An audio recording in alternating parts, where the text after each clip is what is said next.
Hello everyone, you're welcome to solve this nice algebra problem, which is x plus y. This is equal to 4. Let's call this equation 1. Then x to the power of 3 plus y to the power of 3. This is equal to 4. Let's call this equation 2. So what is the value of x and what is the value of y? Now let's provide a solution from here, from equation 2, which is x to the power of 3 plus y to the power of 3. This is equal to 4.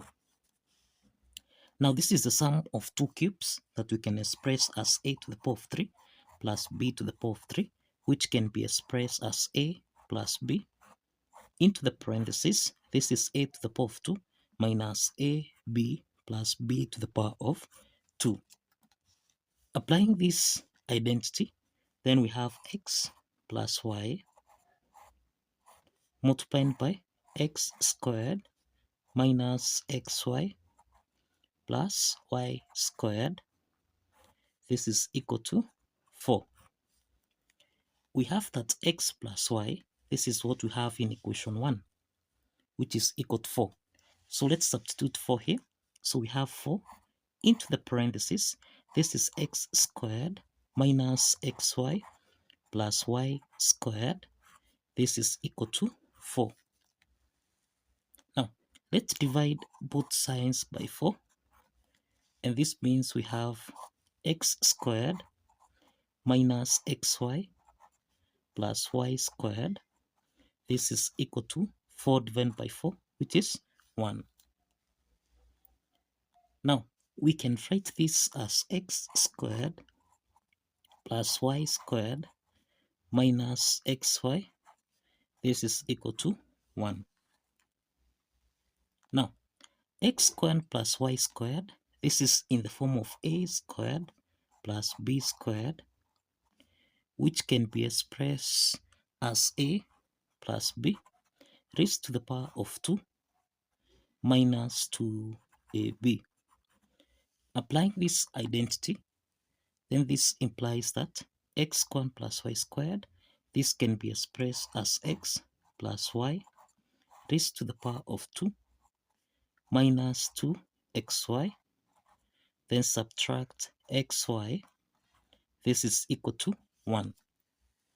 So we have x plus y raised to the power of 2 minus 2xy minus xy. This is minus 3xy. This is equal to 1. X plus y, this is what we have in equation 1, which is equal to 4. So let's substitute 4 here. So we have 4 squared minus 3xy. This is equal to 1. So 4 squared, this is equal to 16 minus 3xy. This is equal to 1. Let's take 16 on the right hand side. So we have minus 3xy. This is equal to 1 minus 16. Now we have minus 3xy. This is equal to 1 minus 16. So this means minus 3xy. This is equal to minus 15. Let's divide both sides by minus 3. So that now we have x multiplied by y. This is equal to 15 divided by 3, which is 5.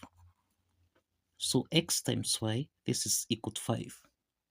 Now, from equation 1, which is x plus y equal to 4, let's make y to be the subject of the formula, and that means that y is equal to 4 minus x. Now, let's substitute y with 4 minus x, so that now we have x multiplied by 4 minus x. This is equal to 5. So therefore, from here, let's open the parentheses. X times 4, this is 4x, minus x times x, which is x to the power of 2. This is equal to 5. So let's take 5 on the left hand side, so that we have 4x minus x to the power of 2 minus 5. This is equal to 0. Let's rearrange this equation so that we have minus x squared plus 4x minus 5. This is equal to 0. So let's divide both signs by minus 1 so that minus x squared divided by minus 1, this is x squared, then plus 4x divided by minus 1, this is minus 4x, then minus 5 divided by minus 1, this is plus 5, and this is equal to 0. Now, this is a quadratic equation.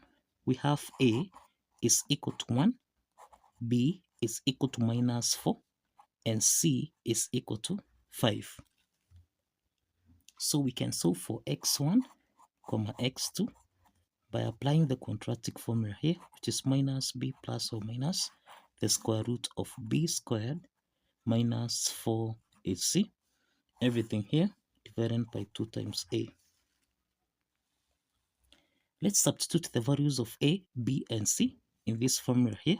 So this is minus 4 plus or minus the square root of minus 4 raised to the power of 2 minus 4 times a, which is 1, then times c, which is 5. Everything here divided by 2 times 1.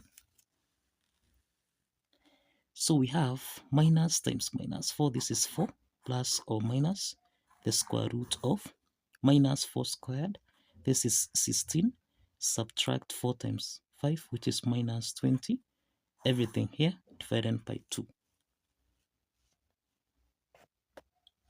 Now here we have 4 plus or minus the square root of 16 minus 20. This is equal to minus 4. Everything here divided by 2. So that now this is 4 plus or minus. We can express the square root of minus 4. This is 4 times minus 1. Everything here divided by 2. So this implies that we have 4 plus or minus the square root of 4. This is 2. Square root of minus 1. This is I. Everything here divided by 2. And therefore, in the numerator here, we have that 2 is common here. We can factor out 2. So that 4 divided by 2, this is 2. Plus or minus 2i divided by 2, this is I. Then divided by 2. Let's simplify 2 and 2 here so that x1, x2, this is equal to 2 plus or minus I. So this means that x1 is equal to 2 plus I, and we have x2 is equal to 2 subtract I. Now, if you recall, we have that y is equal to 4 subtract x. So we can solve for y1, which is equal to 4, minus x1, which is 2, plus I. So that now we have 4 minus 2, this is 2, minus times plus I, this is minus I. So that now x1, y1, this is equal to 2 plus I, and we have 2 minus I. So this is the first set of solution that we have, x1. So x1, y1, this is the first set of solution we have. So let's solve for y2, which is equal to 4, subtract x2.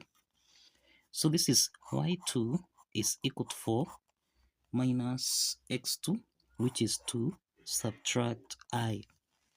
So this is 4 minus 2, which is 2, minus times minus I, this is plus I.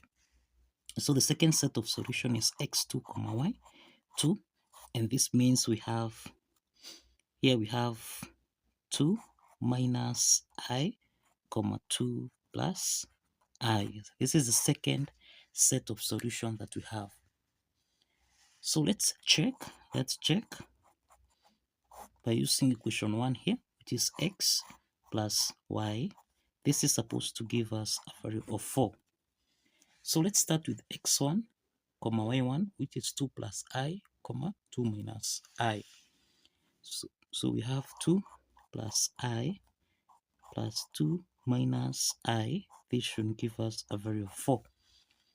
I minus I, this simplifies. 2 plus 2, this is 4, which is equal to 4. The left-hand side is equal to the right-hand side. Now, let's take x2, y2, which is 2 minus I and 2 plus I. So we have 2 minus I plus 2 plus I. This should give us a value of 4. Again, minus I plus I, this simplifies. Then 2 plus 2, this is 4, which is equal to 4. So the left hand side is equal to the right hand side. And this implies that the two set of solutions here satisfies the equation. So kindly follow the steps, like this video, and subscribe. See you in the next video. Bye bye for now.